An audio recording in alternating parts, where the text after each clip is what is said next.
The U.S. Marine Corps recently showcased a robot dog equipped with a training version of the M72 anti-armor rocket launcher.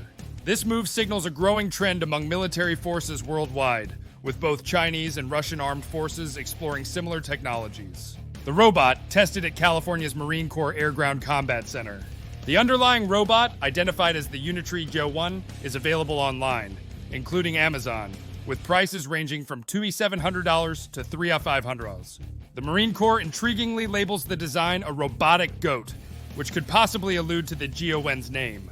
Attached to the robot is an M72 series rocket launcher with a GoPro camera and mounts for potential additions like aiming lasers. During the test, the robot fired the launcher while in a static position, and a Marine demonstrated how to reload it in potential combat scenarios.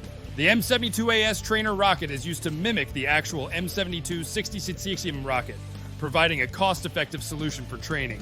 The armed robot dog offers a unique advantage, allowing Marines to operate from safe distances and remote trigger weapon systems. Engaging armored threats remotely, especially in urban settings, makes the rocket-armed robot dog a strategic asset.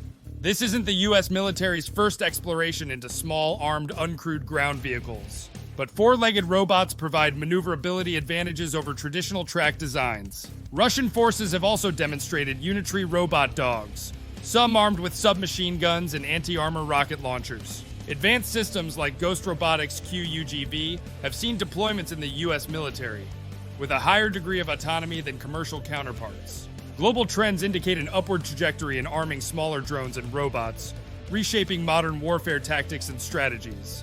The Marine Corps' test at 29 Palms solidifies the military's commitment to incorporating these technologies in future operations. That's it for today.